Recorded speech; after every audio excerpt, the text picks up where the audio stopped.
The massive holographic display in the Seoul Command Center showed something that made every human in the room feel cold inside their bones.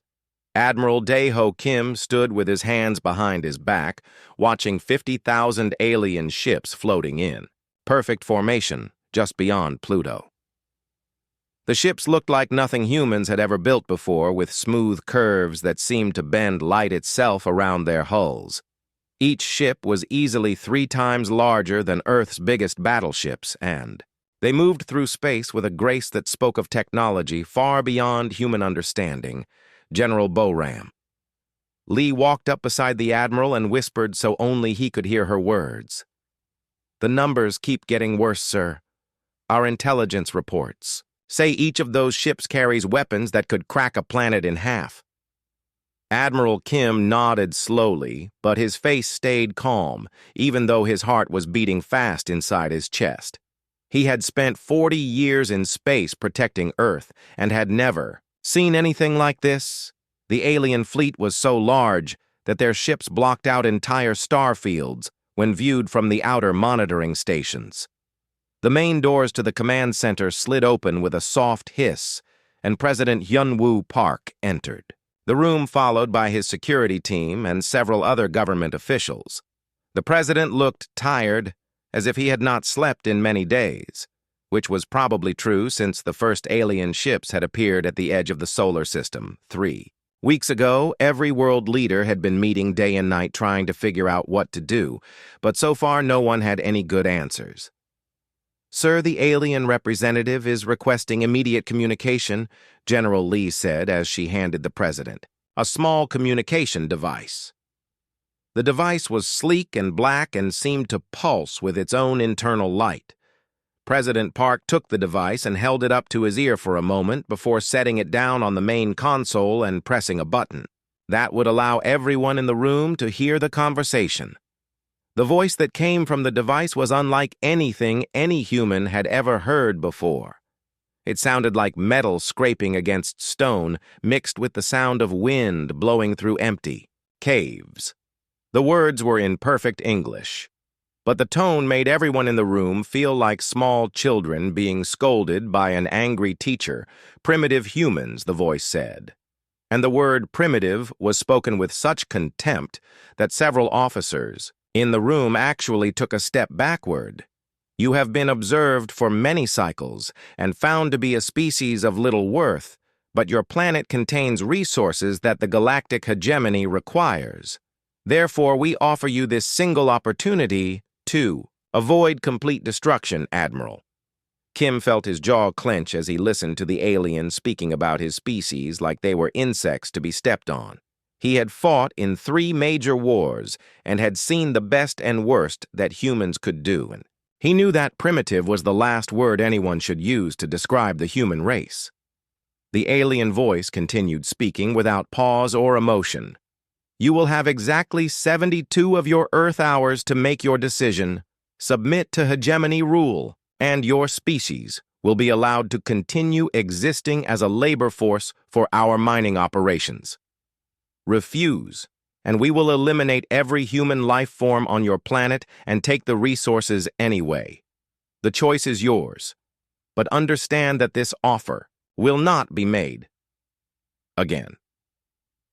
President Park looked around the room at all the faces staring back at him. These were some of the smartest and bravest humans alive, and he could see in their eyes the same thing he felt in his own heart. Nobody wanted to bow down to these aliens, no matter how powerful they might be. The president picked up the communication device again and spoke clearly into it. "We need time to discuss this among our people," he said. "The decision affects every human being and cannot be made quickly." "Time," the alien voice replied, with what sounded almost like laughter. "You have already been given time. 72 hours from this moment. When that time expires, we will expect your answer. If you choose submission, you will broadcast your surrender on all frequencies and prepare your leaders for transport to our command ship. If you choose destruction, we will simply proceed with the elimination of your species." The communication device went silent, and the holographic display showed the alien fleet moving slightly closer to the inner solar system. President Park set the device down and looked around the room at all the military officers and government officials who were waiting for him to speak. General Lee was the first to break the silence. "Sir, we need to consider our options realistically. Our entire combined fleet has less than 8,000 ships, and most of those are older models that were built for fighting other humans, not aliens with technology hundreds of years ahead of ours." Admiral Kim turned away from the holographic display and faced the room. "I have been studying their formation patterns and ship movements for the past 3 weeks. He said, "Every military instinct I have tells me that these aliens are not used to real resistance. They move like predators who have never had to fight prey that could fight back." "But sir," another officer spoke up, "even if we could somehow win a few battles against them, they have 50,000 ships. We would need a miracle to survive this." President Park walked over to the main tactical display that showed Earth surrounded by defensive positions and supply lines. He had been president for 6 years and had always believed that humans could overcome any challenge if they worked together. But this was different than anything Earth had ever faced before. The room fell silent as everyone waited for the president to make some kind of statement that would give them hope or at least direction. Admiral Kim watched the president's face and could see him thinking through all the possibilities and all the consequences of whatever choice they made. Finally, President Park turned to face everyone in the room, and his voice was steady and strong when he spoke. "I have spent the last 3 weeks reading reports about what happened to the other species that these aliens conquered." He said, 17 different civilizations have fallen to this galactic hegemony in the past 50 years, and in every case, those species chose to surrender rather than fight." He paused and looked directly at Admiral Kim and General Lee. "The reports say that every species that surrendered was eventually worked to death in their mining operations. The aliens don't keep promises about preserving conquered species. They use them until they die and then move on to the next target." Admiral Kim felt something cold settle in his stomach as he realized what the president was saying. "If we surrender, they will kill us anyway," he said. "It will just take longer and be more painful." President Park nodded slowly. "That is exactly what the intelligence reports suggest," he said. "So the question is not really whether we want to live or die. The question is whether we want to die fighting or die on our knees." General Lee stepped forward. "Sir, if we are going to fight, we need to start preparing immediately. 72 hours is not much time to coordinate a defense of the entire solar system." The president looked around the room one more time and saw determination replacing fear in the faces of his people. "Then we fight," he said. "Send word to all military commanders and tell them to prepare for total war. Also send a message to every civilian population center and let people know what we are facing. They have a right to know that we are choosing to stand against impossible odds." Admiral Kim saluted the president and felt pride swelling in his chest despite the terrible situation. "Yes, sir," he said, "I will coordinate with all fleet commanders and make sure our ships are in the best possible positions." As the meeting broke up and people began hurrying to their various duties, President Park remained standing by the tactical display, looking at the small blue dot that represented Earth, surrounded by red dots showing alien ships. He knew that in 72 hours, the most important battle in human history would begin, and that the outcome would determine whether humans continued to exist as a free species or disappeared entirely from the universe. The alien representative had called humans primitive, but President Park suspected that these aliens were about to learn something important about the human species. They were about to discover that humans had never learned how to surrender properly, and that when cornered, they became more dangerous than anyone could imagine. The next 72 hours would determine everything.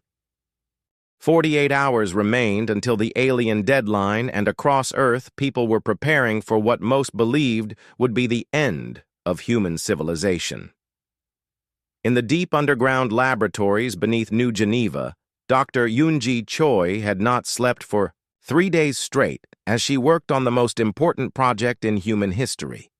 Her fingers moved quickly across holographic control panels, while streams of data flowed across dozens of monitors surrounding her workstation.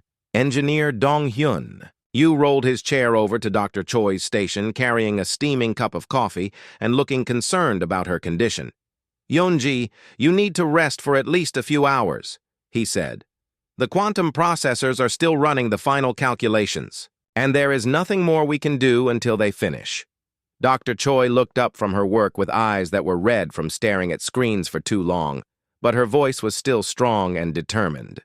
"Dong-hyun, we are so close to finishing Project Lazarus that I can almost taste it," she said. "If this works the way our simulations predict, it will change everything about how humans fight wars. The aliens think they understand what they are dealing with, but they have no idea what we are really capable of." Project Lazarus had been a theoretical research program for 15 years before the alien arrival, but when the galactic hegemony appeared at the edge of the solar system, the project received unlimited funding and resources. The basic idea was simple, but the technology required was incredibly complex. Every human consciousness could be recorded and stored in quantum storage systems that could survive almost any kind of destruction. When combined with programmable matter technology, this meant that humans could potentially come back from death itself. The mathematics involved in consciousness transfer were so complicated that only 12 people on Earth truly understood how the system worked. Dr. Choi was one of those 12, and she had spent years developing the quantum storage matrices that could hold a complete human mind. The storage units were small enough to fit inside a ship's computer core, but powerful enough to process the thoughts and memories of an entire crew engineer. Yu pulled up the latest test results on his screen and shook his head in amazement. "Every simulation shows the same result," he said. "When a ship is destroyed, the consciousness transfer happens in less than 1 second, and the programmable matter begins rebuilding the ship immediately, using whatever materials are available in the surrounding space, including wreckage from enemy vessels." Dr. Choi smiled for the first time in days as she looked at the data. "That is not even the best part," she said. "Each time a ship is rebuilt, it incorporates improvements based on what destroyed it the previous time. A ship that gets hit by plasma weapons will rebuild with better plasma resistance. A ship that faces faster enemies will rebuild with improved engines. The system learns and adapts with every resurrection." Meanwhile, in orbit around Earth, Captain Ji-hoon Nam stood on the bridge of his battleship Incheon's Pride, looking out at the stars and thinking about the impossible battle that lay ahead. His ship was part of the 9th Fleet, which had earned a reputation as Earth's most experienced combat unit over the past 20 years. The 9th Fleet had fought pirates, smugglers, and rebel colonies, but nothing had prepared them for facing an alien armada. Lieutenant Sujin Kang walked onto the bridge carrying a data pad filled with tactical analysis and looking worried about what she had discovered. "Captain," she said, "the numbers are worse than we thought.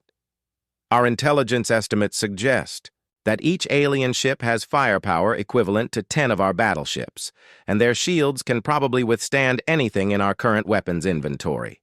Captain Nam took the datapad and scrolled through the analysis while his bridge crew waited quietly for orders.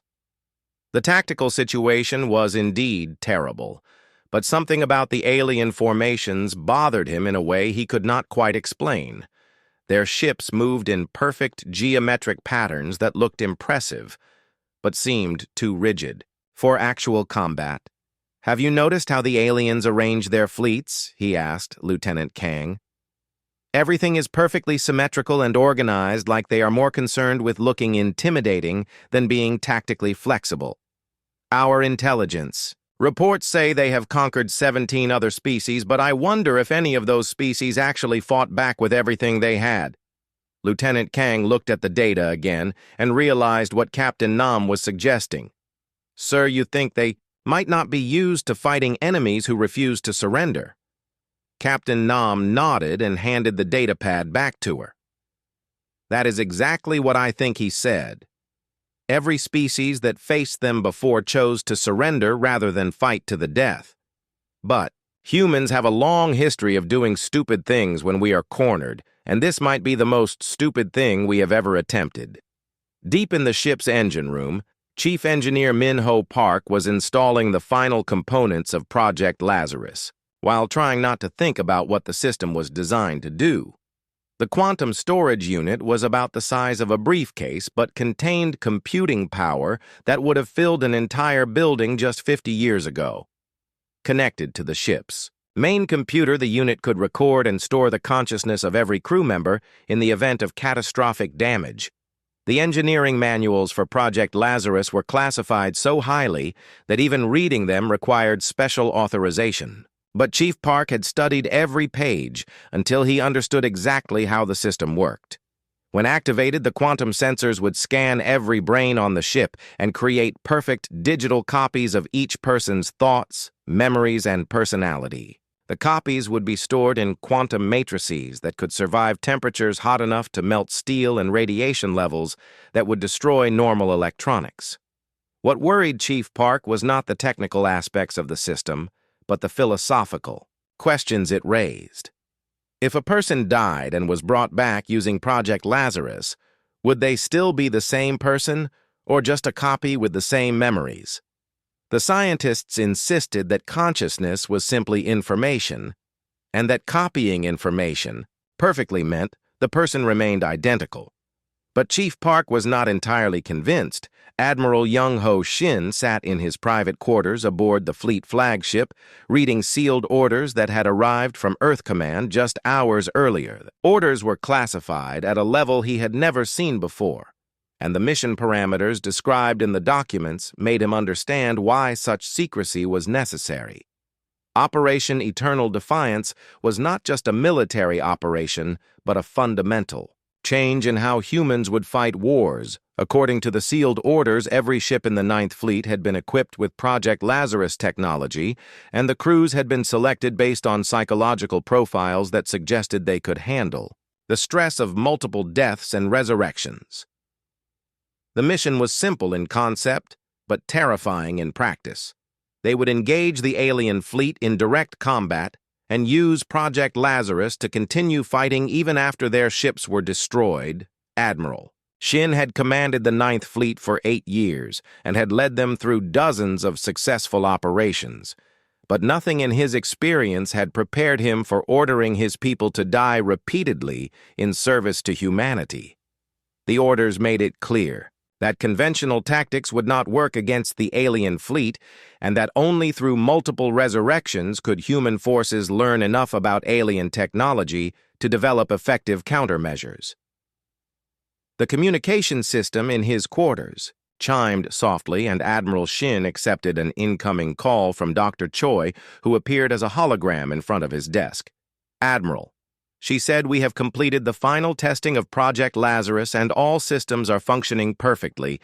Every ship in your fleet now has the capability to resurrect its entire crew and rebuild itself using programmable matter." Technology Admiral Shin looked at the hologram and felt the weight of responsibility settling on his shoulders.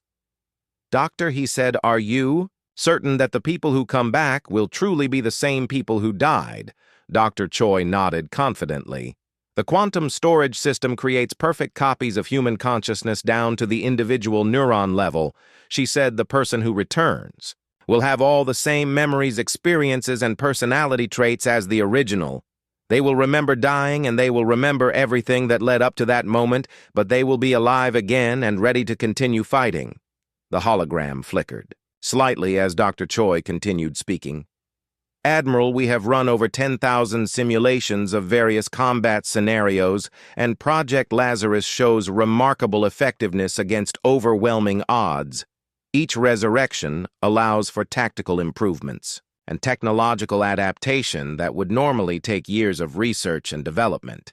Admiral Shin stood up and walked to the small window in his quarters that looked out at the stars, knowing that somewhere beyond his vision, 50,000 alien ships were moving closer to Earth. The sealed orders had given him complete authority to use Project Lazarus as he saw fit, But they also made it clear that the survival of humanity depended on the success of Operation Eternal Defiance. Dr. He said, "How many times can a person be resurrected before the system stops working?" The hologram of Dr. Choi smiled slightly. "We honestly do not know," she said. "Our simulations suggest there is no upper limit as long as the quantum storage remains intact. But we have never tested it with actual human subjects. The Ninth Fleet will be the first real-world test of Project Lazarus under combat conditions." The 72-hour deadline had passed 6 hours ago, and the Galactic Hegemony Fleet was moving through the asteroid belt with the confidence of predators who had never encountered serious resistance. Their massive ships glided through space, in perfect formation, while their sensors detected the small human fleet positioned among the rocky debris that orbited between Mars and Jupiter.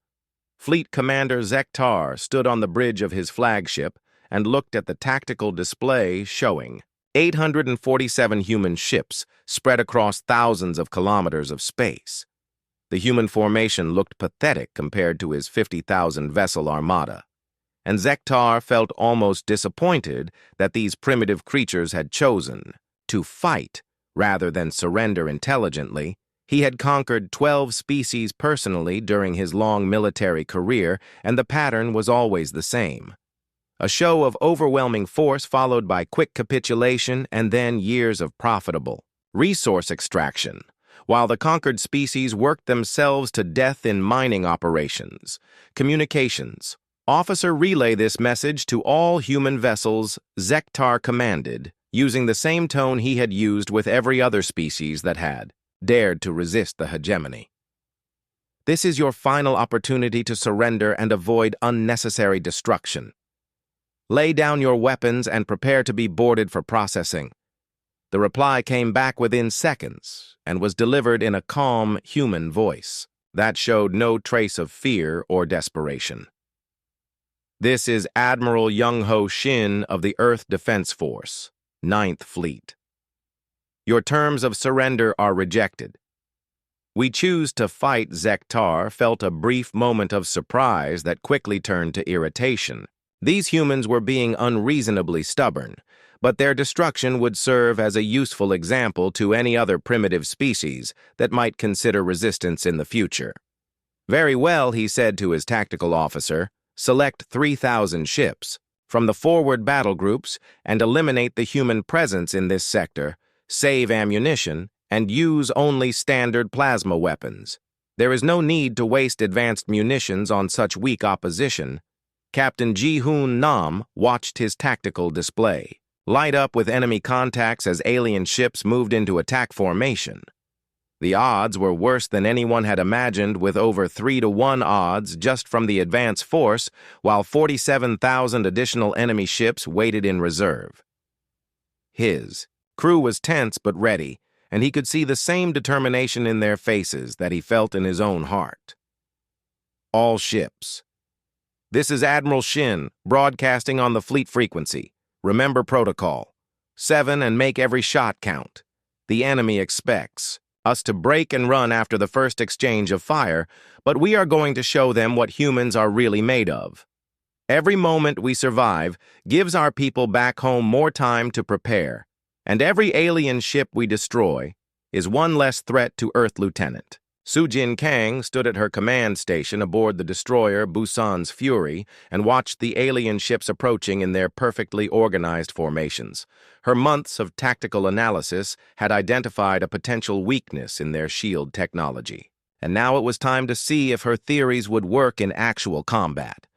Her ship was small and fast compared to the massive alien vessels, but that might be an advantage if she could get close enough to exploit their shield frequency vulnerabilities. First exchange of fire lit up the asteroid belt like a miniature sun as 3,000 alien ships opened fire simultaneously with plasma cannons that could melt through ship armor like it was made of paper. Human shields flared and overloaded. Within seconds, as the devastating alien weapons found their targets, Captain Nam watched in horror as 26 ships from his battle group were destroyed in the first minute of combat, their hulls torn apart by weapons technology that was centuries ahead of anything humans had developed. But something unexpected happened as the human ships began to die. Instead of the scattered retreat that the aliens expected, the surviving human vessels moved closer together and began coordinating their return. Fire in ways that suggested they were learning from each hit. They took Lieutenant Kang's destroyer, managed to get close enough to an alien cruiser to test her shield frequency theory, and when her weapons found the exact resonance pattern, she had calculated the alien ship's shields collapsed completely. Admiral Shin's flagship shook as alien plasma bolts hammered against its armor, but he remained standing on the bridge, watching his tactical display and issuing orders to his fleet commanders. The human losses were terrible, but not as bad as the worst-case scenarios they had prepared for. More importantly, the alien ships were showing signs of surprise at the intensity and coordination of human resistance. Chief Engineer Min-Ho Park felt his ship dying around him as alien weapons tore through the engine room and reactor compartments. The Incheon's Pride had taken direct hits from 4 different enemy ships and was breaking apart.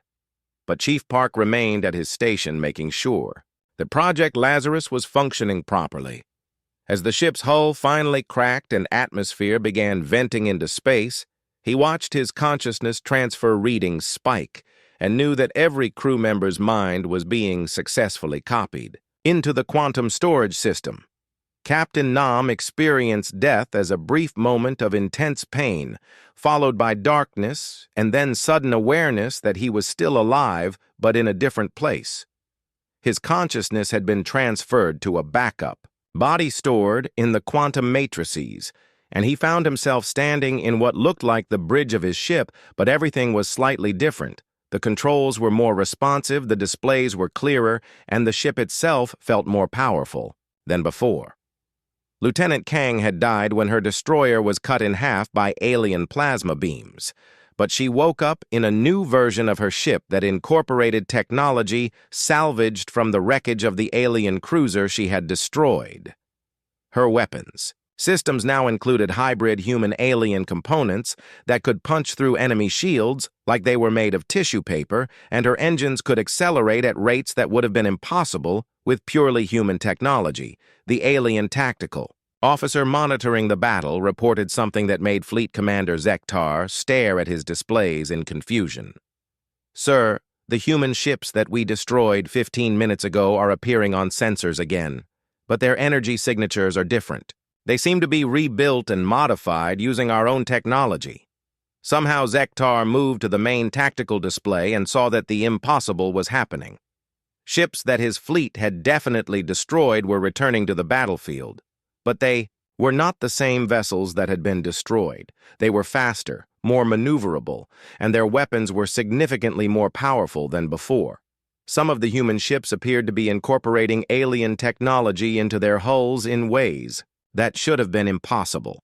Admiral Shin found himself commanding not just his original flagship, but a vessel that had died and been reborn with improvements that made it nearly equal to alien ships in terms of raw capability his crew had. Experienced death and resurrection, and now fought with a fury that came from having nothing left to lose. They had crossed the line between life and death and returned stronger than before. The battle continued for hours as human ships died, and were immediately reborn with upgrades that made them more effective against alien weapons. Meanwhile, the alien fleet was taking losses that Zektar had never experienced in his long military career. Human tactics were evolving in real time as each death provided information about alien weaknesses that could be exploited in the next engagement. Lieutenant Kang's destroyer was now in its 3rd incarnation and had become something that barely resembled a human ship anymore. Its hull incorporated alien armor technology. Its weapons fired hybrid plasma bolts that could overload enemy shields, and its engines could outmaneuver anything in the alien fleet. She had died 3 times and been reborn 3 times, and each resurrection had made her ship more dangerous than the last Captain Nam, realized that his crew was no longer entirely human, as they had experienced death and rebirth in ways that changed them on fundamental levels. They retained their memories and personalities, but they also carried knowledge gained from analyzing alien technology during their resurrections. The humans were becoming something new, something that could fight the aliens on equal terms. Fleet Commander Zektar sent an emergency transmission to Hegemony, command requesting immediate reinforcement as he watched his tactical situation deteriorate in ways that defied everything he understood about warfare. The humans were not just refusing to surrender, they were getting stronger with each apparent. Defeat and their ships were evolving into hybrid vessels that combined the best of human and alien technology. Request immediate deployment of the Hegemony Reserve Fleet. Zektar transmitted his voice tight with strain. The humans possess some kind of resurrection technology that allows them to return from destruction with improved capabilities. Our standard tactics are proving ineffective, and we are taking unacceptable losses against what should be an inferior enemy. As the battle raged through, the asteroid belt human ships continued to die and be reborn, while alien vessels found themselves facing opponents that learned from every exchange of fire. The Ninth Fleet had started the battle with 847 ships, but now numbered over 1,000 as the resurrection process created improved versions of destroyed vessels. Admiral Young-Ho Shin stood on the bridge of his flagship, which had died and been reborn 7 times during the ongoing battle, and each resurrection had made the ship more powerful than any vessel in human history. The original Ninth Fleet of 847 ships now numbered over 15,000 as the resurrection process created multiple improved versions of each destroyed vessel while incorporating captured alien technology into their designs. The quantum consciousness storage system had proven to work even better than Dr. Choi's most optimistic predictions, allowing human crews to experience death and return, with not only their memories intact, but also with detailed knowledge of whatever had destroyed them. This meant that each resurrection brought tactical improvements that would normally take years of research and development to achieve. Captain Ji-Hoon Nam had experienced death 12 times, and each resurrection had changed him in subtle ways that made him more effective at commanding his hybrid human-alien vessel. His ship, the Inchen's Pride, had evolved from a standard human battleship into something that barely resembled its original design. The hull now incorporated alien armor that could self-repair battle damage, while the weapons systems fired plasma bolts that could punch through enemy shields like they were made of paper. Lieutenant Sujin Kang had died 8 times, and each death had taught her something new about alien technology and tactics. Her destroyer had become a sleek predator that could outmaneuver anything in the alien fleet while delivering devastating attacks that combined human creativity with alien firepower. She had retained her human personality and memories, but she now understood alien technology on an instinctive level that allowed her to exploit weaknesses that even the aliens themselves did not know existed. The psychological effects of multiple deaths and resurrections had been impossible to predict during the development of Project Lazarus, but the reality was that human crews were becoming something new, something that combined human determination with an intimate understanding of alien capabilities. The fear of death that normally limited human tactical options was gone, completely replaced by a cold fury that came from having crossed the line between life and death. Multiple times, Fleet Commander Zektar watched his tactical display with growing panic as his overwhelming numerical advantage continued to erode against an enemy that seemed to become stronger with each apparent defeat. His fleet had started the battle with 50,000 ships, but now numbered less than 38,000 after hours of fighting against humans who refused to stay dead. The alien crews were becoming demoralized as they watched supposedly destroyed human ships return to battle with improved capabilities. Emergency transmission to all hegemony worlds.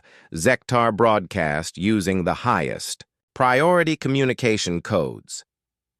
The human species possesses technology that allows them to resurrect their dead and improve their capabilities with each resurrection.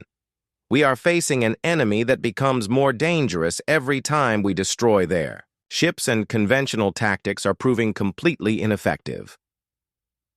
The response came back within minutes from Hegemony Command Headquarters, and the tone was one of disbelief and growing concern. Fleet Commander Zektar, your reports describe impossible technology that violates known physical laws. Please confirm that you are not experiencing some kind of tactical hallucination or communication breakdown. Zektar felt his composure finally crack as another wave of human ships attacked his formation. With weapons that should not have existed, I can confirm that my reports are accurate, he replied. Human ships that we have destroyed multiple times continue to return to battle with hybrid technology that combines their original designs with our captured systems. They have somehow learned to weaponize death itself and are using it against us. Dr. Yoonji Choi monitored the battle from her underground laboratory and watched in amazement as Project Lazarus exceeded every theoretical prediction. The quantum consciousness storage system was not just preserving human minds through death and resurrection, but was actually allowing those minds to retain and integrate knowledge gained during the dying process. This meant that each human who experienced destruction learned exactly how alien weapons worked and could design countermeasures during the resurrection cycle. Engineer Dong-hyun Yu pulled up real-time data from the battlefield and shook his head in wonder at what he was seeing. Yoonji. The resurrection cycles are happening faster than our original calculation suggested. He said human ships are being destroyed and rebuilt in less than 3 minutes, and each new version incorporates improvements that would normally take months of testing to develop. Dr. Choi studied the incoming data streams and realized that Project Lazarus had become something far more powerful than just a resurrection system. It was an accelerated evolution engine that allowed humans to adapt to any threat by literally dying and learning from the experience. The aliens had superior technology, but they could not compete with an enemy that treated death as a learning opportunity rather than an ending. Captain Nam found himself commanding a vessel that incorporated technology from 6 different alien ship classes while retaining the tactical flexibility that made human crews superior to their enemies. His bridge crew had died and been reborn so many times that they operated with perfect coordination born from shared experiences of death and resurrection. Together, they had learned to think like the aliens, while retaining the creativity and adaptability that made humans dangerous opponents.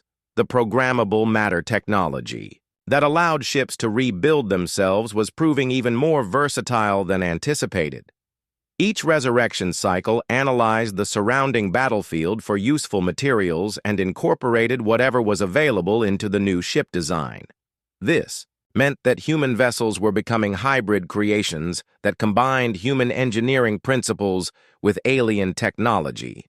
Salvaged from destroyed enemy ships, Lieutenant Kang's destroyer had evolved into something that looked more alien than human, but retained the aggressive tactical doctrine that she had developed through multiple deaths and resurrections.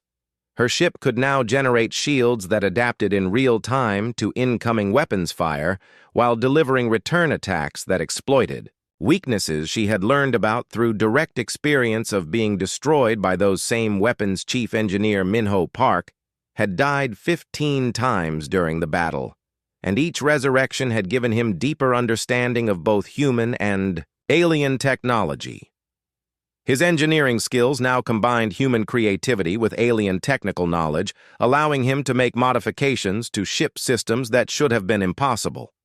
The boundary between human and alien technology was disappearing, as the resurrection process created hybrid designs that surpassed both original sources. Admiral Shin received reports from across the Ninth Fleet that painted a picture of warfare unlike anything in human history. Ships were dying and being reborn dozens of times, while crews accumulated knowledge and experience that allowed them to fight on equal terms with technology that was centuries more advanced than anything humans had originally possessed. The alien fleet was discovering that superior Technology meant nothing when facing an enemy that could die, learn from the experience, and return stronger than before. Human ships that had been destroyed by specific alien weapons would resurrect with defenses specifically designed to counter. Those weapons, while their own armaments incorporated, captured alien components that had been reverse-engineered during the reconstruction process. Fleet Commander Zektar made the decision that no hegemony commander had ever made in over 200 years of conquest. He ordered his fleet to retreat from a supposedly primitive enemy. The humans had proven that they could not be defeated by conventional means, and continuing the battle would only result in the complete destruction of his forces. All ships withdraw to minimum safe distance and maintain defensive positions. Zektar commanded, his voice hollow with the knowledge that he would have to explain this unprecedented defeat to Hegemony Command. The humans have demonstrated capabilities that our intelligence reports did not predict, and we require reinforcement before continuing operations. Admiral Shin watched the alien fleet pulling back and felt a grim satisfaction at having achieved something that 17 previous species had failed to accomplish. The humans had not just survived contact with the galactic hegemony, they had forced the aliens to retreat while demonstrating that human determination combined with resurrection technology could overcome any technological disadvantage. The Ninth Fleet now numbered over 15,000 ships that combined human tactical doctrine with alien technology, while being crewed by humans who had experienced death and resurrection in ways that made them fundamentally different. From their original selves, they had become something new, something that could fight the aliens on equal terms. And when Dr. Choi received reports from the battlefield that confirmed Project Lazarus had worked beyond her wildest expectations, but she also realized that the humans returning from multiple deaths and resurrections were no longer entirely the same people who had originally entered the battle. They retained their memories and personalities, but they had been changed by experiences that no human had ever survived before. The battle had ended with human victory, but it had also marked the beginning of a new phase in human evolution. 1 year had passed since the Battle of the Asteroid Belt, and the galaxy had changed in ways that no one could have predicted. The Galactic Hegemony Council convened in their massive chamber on the capital world of Vorthak Prime, where representatives from 12 alien species sat in stunned silence as they reviewed reports that described the complete transformation of human civilization from a primitive backwater species to the dominant military force in their sector of space. The numbers were undeniable and terrifying. Of the 50,000 ships that had been sent to conquer Earth, fewer than 12,000 had returned, and those that survived carried crews who spoke in whispers about humans who refused to die and ships that became more powerful each time they were destroyed. The psychological impact on hegemony forces had been so severe that 3 entire species had requested reassignment to sectors where they would not risk encountering human forces. Admiral Dae-ho Kim stood before the Alien Council not as a representative of a conquered species, but as Earth's ambassador to what was now called the Galactic Alliance. The transformation of human technology had been so rapid and complete that Earth now possessed the most advanced fleet in known space, with vessels that incorporated the best features of 12 different alien civilizations, while retaining the tactical flexibility that made human crews superior to their enemies. Council Speaker Morthak, a towering creature with crystalline skin and multiple sets of eyes, gestured for silence before addressing the human ambassador, Ambassador Kim. Your species was given 72 hours to surrender and avoid destruction. Instead, you chose to resist and somehow defeated our most powerful fleet. How is such a thing possible, when your technology was centuries behind our own admiral? Kim looked around the chamber at faces that showed fear, confusion, and grudging respect, where once there had been only contempt and arrogance. Your fleets were defeated because you made the fundamental error of assuming that superior technology guarantees victory. he said. However, you failed to account for the most important factor in any conflict, which is the determination and adaptability of the combatants involved. Dr. Yoonji Choi, who now held the position of Director of Galactic Research, sat beside Admiral Kim and activated a holographic display that showed detailed technical specifications of Project Lazarus. The quantum consciousness storage system had been refined and improved during the past year until it represented a breakthrough that changed the basic rules of warfare. The technology we call Project Lazarus allows human consciousness to survive physical death and be transferred to new bodies or reconstructed ships, Dr. Choi explained to the Alien Council. This means that death is no longer a permanent condition for humans, but rather a learning experience that provides information about enemy capabilities and weaknesses. The alien representatives shifted uncomfortably in their seats as they began to understand the implications of what Dr. Choi was describing. A species that could not be permanently killed would be impossible to defeat using conventional military tactics, since every apparent victory would only make them stronger and more knowledgeable about their enemies. Former Fleet Commander Zektar, who now served as a prisoner of war advisor to the human forces, stood to address the council. With permission from Admiral Kim, Your Honors, I was present during the battle that destroyed our 9th Fleet, and I can confirm that the human reports are accurate. Their ships would be destroyed completely, but would return to battle within minutes. Rebuilt and improved with hybrid technology that combined our weapons with their tactical systems. The council speaker leaned forward with obvious interest. Fleet Commander Zektar, you refer to our 9th Fleet as destroyed, but intelligence reports suggest that those ships still exist? Zektar nodded grimly. The ships do still exist, Your Honor, but they no longer serve the hegemony. The human forces captured and incorporated our vessels into their own fleet structure, while the alien crews who survived were given the choice between joining the human alliance or remaining as prisoners of war. Most chose to join the humans rather than face the possibility of being traded back to hegemony. Forces President Hyun-woo Park appeared as a hologram, transmitted from Earth, and his voice carried the confidence of a leader whose species had overcome impossible odds through determination and innovation. Members of the Galactic Council, he said 1 year ago, you gave humanity a choice between surrender and extinction. We chose a third option, which was to transcend both surrender and extinction through technological evolution. The hologram continued speaking, while displaying images of Earth's transformed civilization. The human homeworld now bristled with defensive installations that incorporated technology from across the galaxy, while massive shipyards produced hybrid vessels that surpassed anything previously constructed. Human cities had been rebuilt with alien materials and designs, but retained the creativity and adaptability that made human civilization unique. Captain Ji-hoon Nam, who had died and been resurrected over 30 times during various battles throughout the year, now commanded a fleet of vessels that barely resembled their original human designs.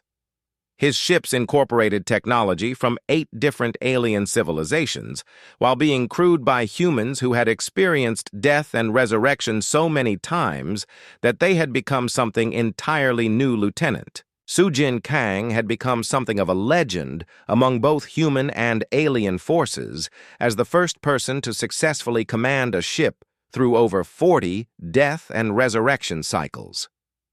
Her vessel was now a unique hybrid that combined alien hull design with human weapon systems and propulsion technology that she had personally developed through repeated experiences of being destroyed and rebuilt. The psychological transformation of humans who had experienced multiple deaths and resurrections was perhaps more significant than their technological advancement. These individuals retained their human personalities and memories, but had gained an intimate understanding of alien technology and tactics that allowed them to fight on equal terms with species that had centuries of technological advancement. Engineer Dong-Hyun Yu had established research facilities throughout human space where teams of previously dead humans worked on projects that combined their resurrection experiences with traditional scientific methods. The boundary between human and alien technology was disappearing as the resurrection process created hybrid designs that incorporated the best features of multiple civilizations. Admiral Young-Ho Shin now commanded a fleet of over 20,000 ships that represented the most powerful military force in the galaxy. The Ninth Fleet had grown from its original 847 vessels into a massive armada that patrolled human space and provided protection for smaller species who had requested alliance with Earth rather than continued submission to hegemony rule. The political implications of human resurrection technology had proven as important as its military applications. 7 alien species had formally requested membership in the Earth Alliance after witnessing how humans treated former enemies with respect and offered them opportunities for advancement based on merit rather than species origin. The rigid hierarchy of the galactic hegemony was being replaced by a more flexible system that valued innovation and cooperation. Dr. Choi addressed the Alien Council with a proposal that would have been unthinkable a year earlier.